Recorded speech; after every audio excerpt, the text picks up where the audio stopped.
د کندهار ښاروالۍ مسؤلین وایي د کندهار ښار د پراختیا او د ماستر پلان د پلي کېدو لپاره هر اړخیزه تخنیکي ارزونه پیل کړې چې په مټ د کندهار ښار اوسنۍ 15 ناحیې پراخې او د ولسوالۍ ځینې برخې به په ښار ګډې سي. د مسؤلینو په خبره د کندهار ښار د پراختیا لپاره یوازې سږ کال د 8 رغنیزو پروژو لپاره 412 میلیون افغانۍ ځانګړې شوي دي.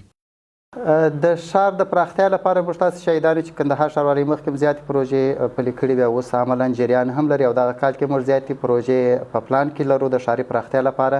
او بله خبره دا ده چې د ښار د ماستر پلان لپاره اوس عملاً کارونه شروع دي. له کابل څخه تخنیکي ټیمونه راغلي دي، څو مخکې راغلي دي، دا نن هم یو تخنیکي ټیم راغلی دی د ښار د پراختیا لپاره. د ولسوالیو ځینې ساحې به په ښار ګډېږي او ښار به ډېر پراخه کېږي ورسره.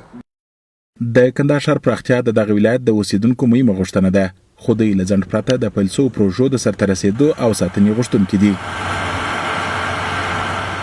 نو دغه انجینرانو سره موږ خواهش لرو چې معنا دغه اوس وګور د دواړه بغلونه موږ ته خراب کړي. دا یو بغل چې نو کې په بیداری چې جوړ سي او بل بغل هم ان شاء الله به جوړیږي او دغه د انجینرانو سره موږ دغه یې لرو.